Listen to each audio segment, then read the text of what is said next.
ತಂಗಾಳಿ ಬೀಸಿದಾಗ ಹೂವಾಯಿತು ಈ ಮನ. ಸಂಚಿಕೆ 103. ಮರುದಿನ ಅದ್ರಿತ್ ಮತ್ತು ಖ್ಯಾತಿ ತಮ್ಮ ಮನೆಗೆ ಹೊರಟರು. ಇಬ್ಬರೂ ಸೇರಿ ಮನೆ ಶುಚಿಗೊಳಿಸಿ ಸ್ವಲ್ಪ ಹೊತ್ತು ವಿಶ್ರಾಂತಿ ಪಡೆದು ತದನಂತರ ದಿನಸಿ ಸಾಮಗ್ರಿಗಳನ್ನು ತರಲು ಹೊರಟರು. ಆ ದಿನ ಪೂರ್ತಿ ಹಾಗೆ ಕಳೆಯಿತು. ಅದ್ರಿತ್ ಸಹ ತನ್ನ ಕೆಲಸಕ್ಕೆ ಕೈ ಜೋಡಿಸಿದ್ದು ಖ್ಯಾತಿಗೆ ತುಂಬ ಖುಷಿಯಾಗಿತ್ತು.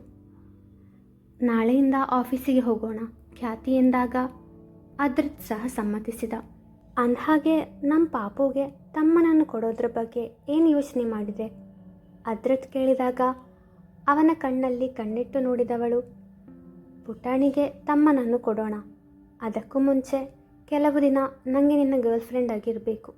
ಅಂದರೆ ನಾನು ನಿನ್ನನ್ನು ಪ್ರೀತಿಸಲು ಶುರು ಮಾಡಿದ ಸಮಯದಲ್ಲಿ ಕಂಡ ನನ್ನ ಪುಟ್ಟ ಪುಟ್ಟ ಕನಸುಗಳಿವೆ. ಅದನ್ನು ಮೊದಲು ನೆರವೇರಿಸಬೇಕು. ಆಮೇಲೆ ನೀನು ಹೇಳಿದ್ದಕ್ಕೆಲ್ಲ ನನ್ನ ಒಪ್ಪಿಗೆ ಇದೆ ಎಂದಳು ತುಸು ನಾಚುತ್ತಾ. ಖ್ಯಾತಿ, ನೀನು ಜಾಸ್ತಿ ನಾಚ್ಕೋಬೇಡ. ಆಮೇಲೆ ನಿನ್ನ ಕನಸು ನೆರವೇರೋ ಮೊದಲೇ ಪಾಪುಗೆ ತಮ್ಮ ಹುಟ್ಟಿದ್ರೆ ಎಂದವನ ಮಾತಿಗೆ. ತುಂಬ ಬದಲಾಗಿದೆಯಾ ನೀನು, ಇಡಿಯಟ್. ಅವನ ತೋಳಿಗೆ ಗುದ್ದಿದಳು ಖ್ಯಾತಿ. ತಮ್ಮ ಕನಸುಗಳ ಬಗ್ಗೆ ಹೇಳಿ ಮಿಸಸ್ ಅದ್ರಿತ್, ನಾಟಕೀಯವಾಗಿ ನುಡಿದ ಅದ್ರಿತ್. ಈಗಲೇ ಹೇಳಲ್ಲ ಮಿಸ್ಟರ್ ಎಡಿ, ಅದು ನಿಮಗೆ ಸರ್ಪ್ರೈಸ್ ಆಗಿರಲಿ. ಕಣ್ಣು ಮಿಟುಕಿಸಿದಳು ಖ್ಯಾತಿ. ಓಕೆ, ಕೊಂಚ ನಿರಾಶೆಯಿಂದ ನುಡಿದ. ನಿನ್ನ ಕನಸುಗಳ ಕಡೆಗೆ ಪಯಣ ಯಾವಾಗಿಂದ ಶುರು ಮಾಡೋಣ? ಆಸ್ತೆಯಿಂದ ಕೇಳಿದ. ನಾಳೆಯಿಂದ ಎಂದಳು ಮುದ್ದಾಗಿ. ಸರಿ, ಮಲ್ಗೋಣವಾ? ಹೂ ಎಂದವಳು ಅವನ ಎದೆ ಮೇಲೆ ತಲೆ ಇಟ್ಟು ಆರಾಮಾಗಿ ನಿದ್ದೆ ಹೋದಳು. ಮರುದಿನ ಖ್ಯಾತಿ ಹಾಗೂ ಅದ್ರಿತ್ ಆಫೀಸಿಗೆ ಹೋಗಲು ಅನುವಾದರು. ಖ್ಯಾತಿ, ನಿನ್ನ ಕನಸುಗಳ ಬಗ್ಗೆ ಹೇಳಿದ್ದೆ ಅಲ್ವಾ ನಿನ್ನೆ? ಇವತ್ತಿಂದ ನಿನ್ನ ಕನಸುಗಳನ್ನು ಒಂದೊಂದಾಗಿ ನೆರವೇರಿಸ್ತೇನೆ. ನಿನ್ನ ಕನಸಿನ ಬಗ್ಗೆ ಹೇಳು ಎಂದ. ಆಫೀಸಿಗೆ ಲೇಟ್ ಆಗ್ತಿದೆ ಇಡಿ, ಬೇಗ ಬೈಕ್ ಸ್ಟಾರ್ಟ್ ಮಾಡು ಅವಸರಿಸಿದಳು ಖ್ಯಾತಿ.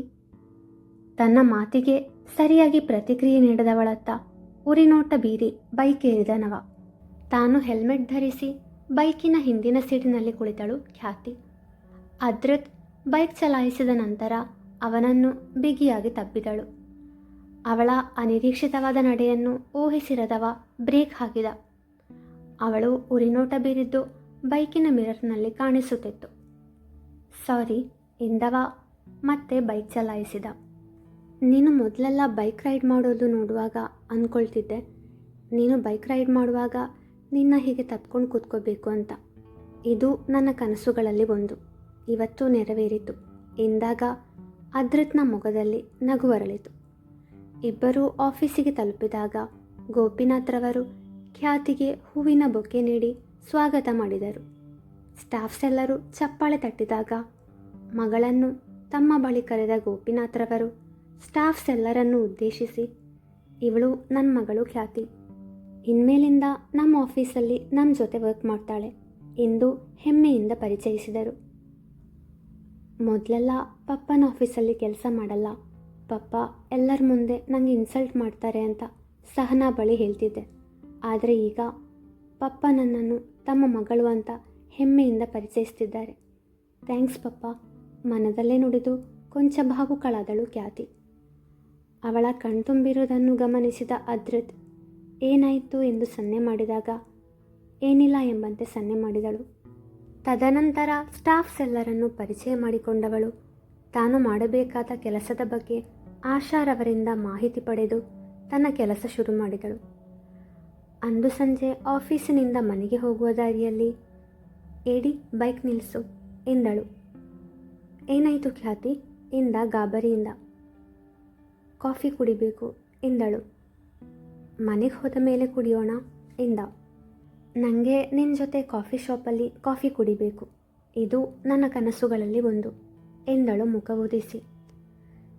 ಸರಿ ಕೋಪ ಮಾಡ್ಕೋಬೇಡ, ಬಾ ಹೋಗೋಣ ಎಂದವ ಬೈಕ್ ಪಾರ್ಕ್ ಮಾಡಿ ಅವಳ ಕೈ ಹಿಡಿದು ಕಾಫಿ ಶಾಪ್ಗೆ ಕರೆದೊಯ್ದ. ನಮ್ಮ ಪ್ರೀತಿ ಶುರುವಾಗಿದ್ದು ಕಾಫಿ ಶಾಪ್ನಲ್ಲ, ಆದರೂ ಒಂದು ಸಾರಿ ನಿನ್ನ ಜೊತೆ ಕಾಫಿ ಶಾಪಲ್ಲಿ ಕಾಫಿ ಕುಡಿಬೇಕು ಅನ್ನೋ ಆಸೆ ನನಗೆ ಎಂದಳು ಮುದ್ದಾಗಿ. ನಿನ್ನ ಕನಸುಗಳನ್ನು ನಾನು ನೆರವೇರಿಸ್ತೀನಿ ಖ್ಯಾತಿ, ಇಟ್ಸ್ ಮೈ ಪ್ರಾಮಿಸ್ ಎಂದ ಅವಳ ಹಸ್ತದಲ್ಲಿ ತನ್ನ ಹಸ್ತವನ್ನಿರಿಸಿ. ಥ್ಯಾಂಕ್ ಯು ಎಂದು ಮುದ್ದಾಗಿ ನಕ್ಕಳು. ತದನಂತರ ಮನೆಯ ದಾರಿ ಹಿಡಿದರು ಜೋಡಿಗಳು. ಮನೆಗೆ ಹೋಗಿ ರಾತ್ರಿಯ ಅಡುಗೆ ತಯಾರಿಸಿದವಳು ಪಾರಿಜಾತರವರಿಗೆ ಕರೆ ಮಾಡಿ ಆಜ್ಞಾಳ ಜೊತೆ ಹರಡತೊಡಗಿದಳು. ಮಮ್ಮಿ ಮಮ್ಮಿ, ಈ ಅಪ್ಪನಿಗೆ ಏನು ಗೊತ್ತಿಲ್ಲ ಮಮ್ಮಿ. ಯಾವಾಗಲೂ ಆಟ ಆಡುವಾಗ ನಾನೇ ವಿನ್ ಆಗೋದು. ನನಗೆ ನಿದ್ದೆ ಮಾಡುವಾಗ ಹಾಡು ಹೇಳಲ್ಲ ಅಪ್ಪ. ಊಟ ಮಾಡಿಸುವಾಗ ಗ್ರೀನ್ ಚಿಲ್ಲಿ ತಿನ್ನಿಸಿದ್ರು ಮಮ್ಮಿ ಎಂದು ತನ್ನ ಅಪ್ಪನ ಬಗ್ಗೆ ಖ್ಯಾತಿಯ ಬಳಿ ದೂರು ನೀಡಿದಳು ಅವಳ ಪುಟಾಣಿ. ಮಗಳ ಮಾತುಗಳನ್ನು ಕೇಳಿಸಿಕೊಂಡ ಆಕರ್ಷ್ ಬೆಚ್ಚಾಗಿ ಮುಕುಂದ ದಂಪತಿಗಳ ಕಡೆಗೆ ನೋಡಿದರೆ, ಪುಟಾಣಿ, ನಿಮ್ಮ ಅಪ್ಪನಿಗೆ ಇದೆಲ್ಲ ಹೊಸ್ತು ಅಲ್ವಾ? ಇಷ್ಟು ದಿನ ಅವರು ಒಬ್ಬರೇ ಇದ್ರಲ್ವಾ? ನಿನ್ನ ಗುಡ್ಗಳಲ್ವಾ? ಹಾಗೆಲ್ಲ ಕಂಪ್ಲೇಂಟ್ ಮಾಡಬಾರ್ದು. ಅಪ್ಪನಿಗೆ ನೀನೇ ಕಲಿಸಿಕೊಡು. ನೀವಿಬ್ಬರು ಬೆಸ್ಟ್ ಫ್ರೆಂಡ್ಸ್ ಅಲ್ವಾ? ಅಂದಮೇಲೆ ನೀನು ಅವರಿಗೆ ಹೆಲ್ಪ್ ಮಾಡಬೇಕು ತಾನೆ? ಖ್ಯಾತಿ ಎಂದಾಗ, ಹ್ಞೂ ಮಮ್ಮಿ, ಐ ಆಮ್ ಸಾರಿ ಎಂದಳು ಆಜ್ಞಾ ಮುದ್ದಾಗಿ. ಸಾರಿ ನನಗಲ್ಲ, ಅಪ್ಪನಿಗೆ ಕೇಳು. ಖ್ಯಾತಿ ಎಂದಾಗ, ಓಕೆ ಮಮ್ಮಿ ಬಾಯ್ ಎಂದು ಕರೆತುಂಡರಿಸಿದವಳೆ ಆಕರ್ಷ್ ಬಳಿ ಬಂದು ಸಾರಿ ಅಪ್ಪ ಎಂದು ಅವನನ್ನು ಅಪ್ಪಿಕೊಂಡಳು. ಆಕರ್ಷ್ ಅವಳನ್ನು ಎತ್ತಿಕೊಂಡವ. ಪರವಾಗಿಲ್ಲ ಪುಟ್ಟ, ನಾನು ಬ್ಯಾಡಪ್ಪ ಅಲ್ವಾ ಎಂದ.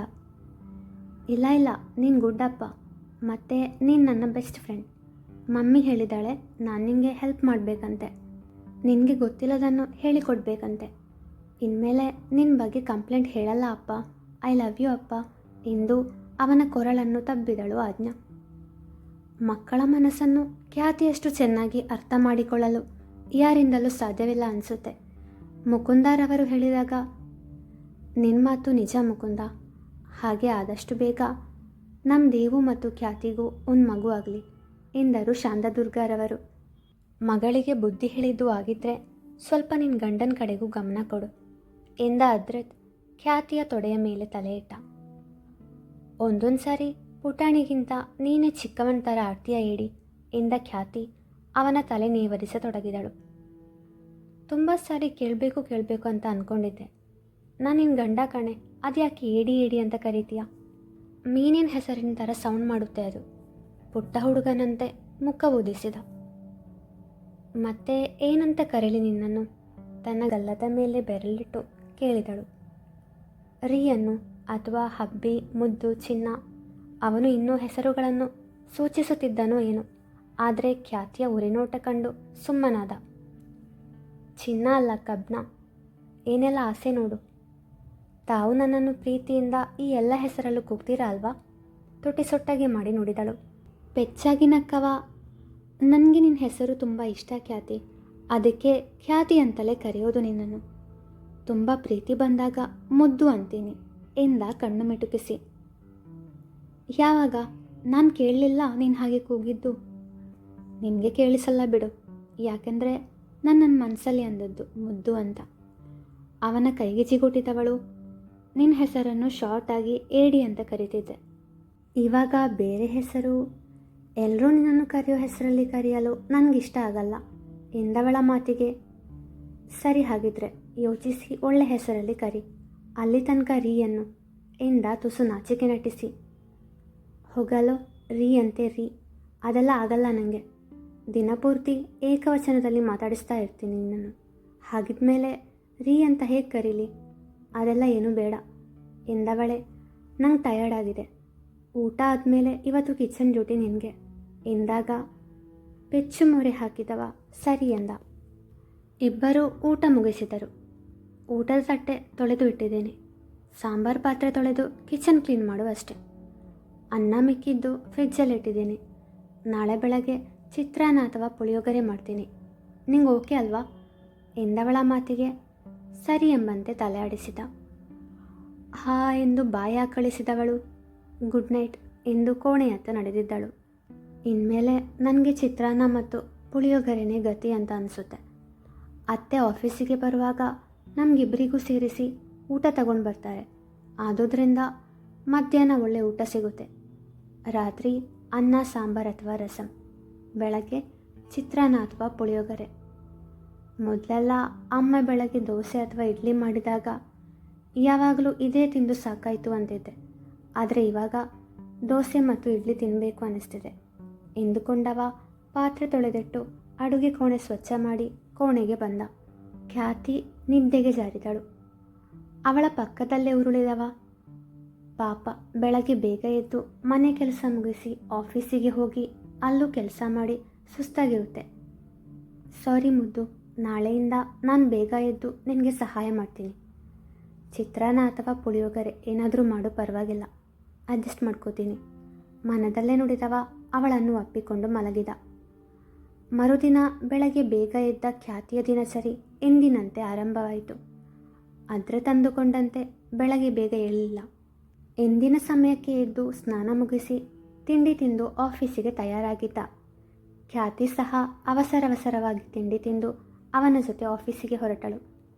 ಹೀಗೆ ಅವರ ಪ್ರೀತಿ ದಿನಗಳು ಆರಂಭವಾಗಿದ್ದವು. ಮುಂದುವರಿಯುವುದು